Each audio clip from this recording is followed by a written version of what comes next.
Previously on YouTube Chicanery. You know, YouTube, if you are going to spontaneously demonetize a half dozen videos of a random content creator, maybe you could notify them when you do that? Okay, so I have definitive proof that YouTube is messing with my channel. They had, unbeknownst to me, demonetized close to a dozen videos that had been previously monetized for an extended period of time. I then noticed that YouTube was apparently deleting comments from my comment section. Dear YouTube, I have 3 questions and 3 questions only. Does YouTube demonetize videos or channels based on comments in the comment section? This week on YouTube Chicanery. Well, it seems that YouTube accidentally answered at least one of my questions.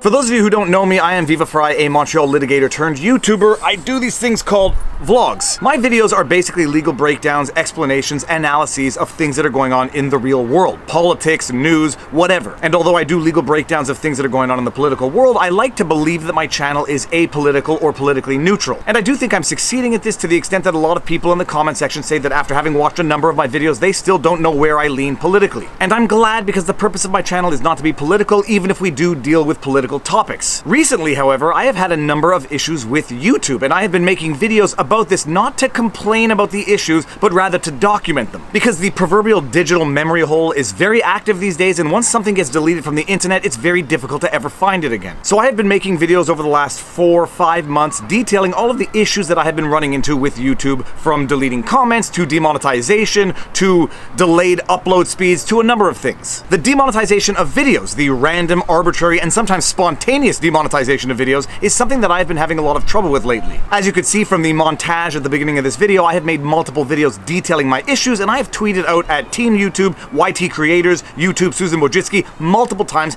asking them for clarification on the demonetization issue. I find the demonetization issue particularly shocking because I have had dozens of videos be demonetized, and 90-somewhat% of them have been remonetized after manual review. In fact, to the best of my knowledge, I think only 6 videos of the 1,500 plus videos that I have uploaded to YouTube have been confirmed not suitable for advertisers after manual review. And so I've been curious, how do videos get demonetized? What is the criteria? Is it the subject matter? Is it the content? Is it the comments in the comment section? And I asked YouTube as much. Does YouTube demonetize videos based on comments in the comment section?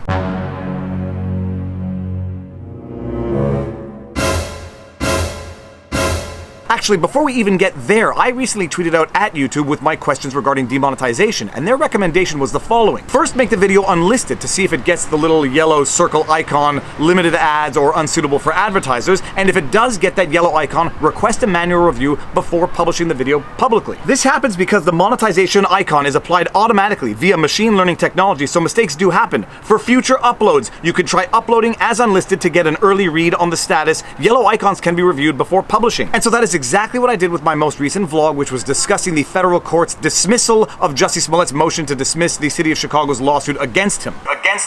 Incidentally, stick around to the end of this video. I've got a small update on the Justice Millette situation. I got a copy of the judgment from the federal court, but wait to the end of the video, I'll give you the update.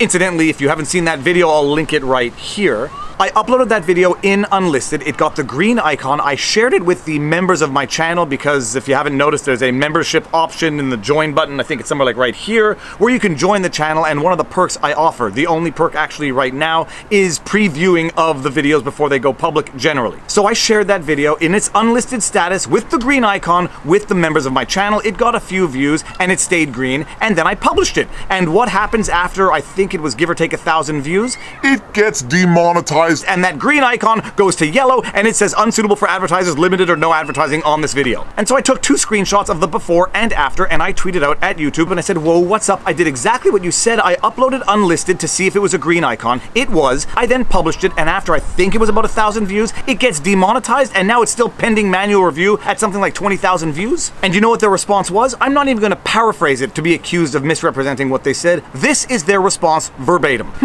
Agree the icon changing right after the the video is published isn't great. This can happen because the automated system continues to analyze new info from the video once it's published. The engineering team is working to improve this experience. We'll share your example with them. Agree the icon changing right after the video is published isn't great. Isn't great.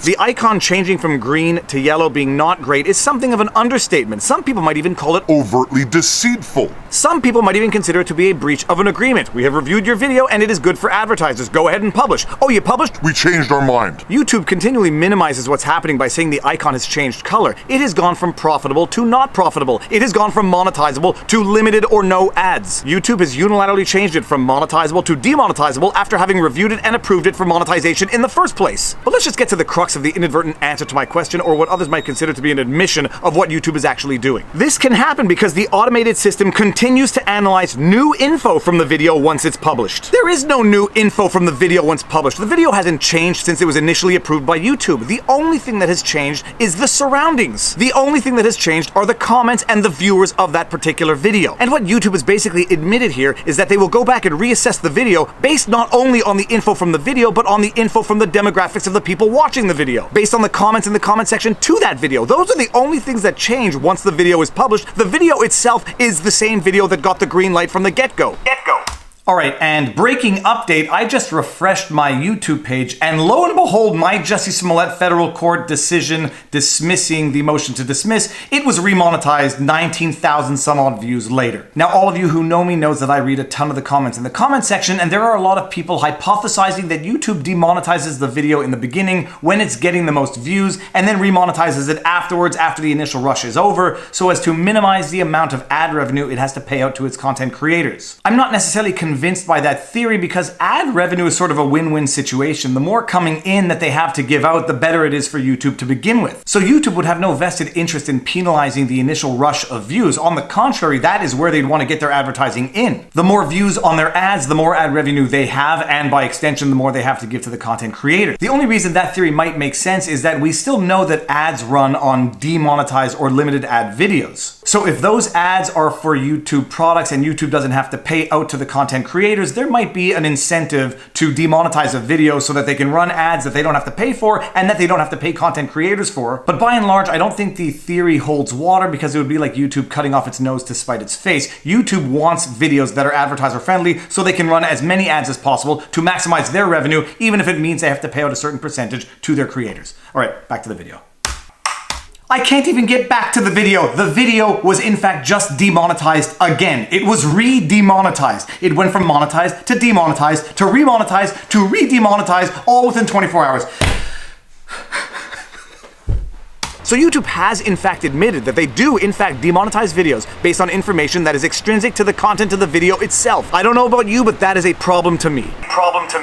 All right, and I have to highlight the rampant in-your-face hypocrisy of what's going on right now with this. You will recall that under Section 230 of the Communications Decency Act, online platforms are not to be held liable for the comments of their users and the stuff that goes on in the comment sections, what's posted on their platforms. That's what the Section 230 immunity is about. And why would that immunity exist in the first place? Well, I actually did a video on it, I'll link it right here. But the idea behind the immunity was that you can't expect a platform to be held responsible for all of the content produced by their users. And it would be unfair to the platform and stifle the growth of the internet to do that. But what is YouTube doing when it demonetizes a video based on the comments in the comment section or the demographic of the viewers viewing the video? They are effectively penalizing the content creator for what goes on in the comment section. They are effectively doing to the content creator what they lobbied to have legislative protection for themselves. That, ladies and gentlemen, is in-your-face rampant hypocrisy. One might even call it chicanery. Oh, and incidentally, I created a new merch shirt. It's called Chicanery. I'll put the link in the comment section. All right, back to the video.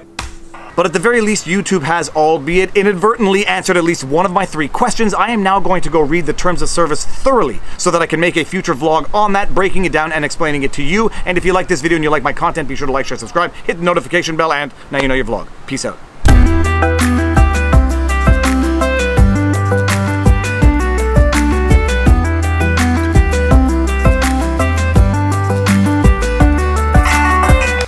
All right, and a follow-up on the Jussie Smollett saga. I got a copy of the federal court judgment dismissing the motion to dismiss. 5 to 6 pages of it are a recital of fact and the positions of respective counsel, and there are basically 2 pages dealing with the substance of the judgment, and ultimately nothing new that we didn't already address in the video. The judge concluded that taking the allegations of motion for granted, there was a sufficient basis for a claim in law, that there was reasonable causation between Jussie Smollett's conduct and the city of Chicago's behavior, and that there were sufficient allegations as relates to the fraud charges to at the very least proceed to a trial. The more important thing that I wanted to address were certain comments in the comments section to the effect that the city shouldn't settle or accept payment of the sums claimed from him in the absence of demanding a written apology and a confession of guilt. And when it comes to that, there is an important thing for people to understand, that a defendant at any time can settle a suit by paying all of the amounts claimed. If Jussie Smollett hypothetically tomorrow decided to pay everything and anything the city of Chicago is claiming in their proceedings, the proceedings become without object. In a sense, the judgment is already satisfied. And the city of Chicago could not turn around and say, we're not even accepting the payment in the absence of a written confession or a written apology, because they're not asking for a written apology or written confession in the proceedings they took against Jussie Smollett. So that's that. I just wanted to respond to those comments. They were good questions that required clarification. I'm not going to do a standalone vlog breaking down the decision. I think it's going to be very repetitive, and I'm very happy to say that the judgment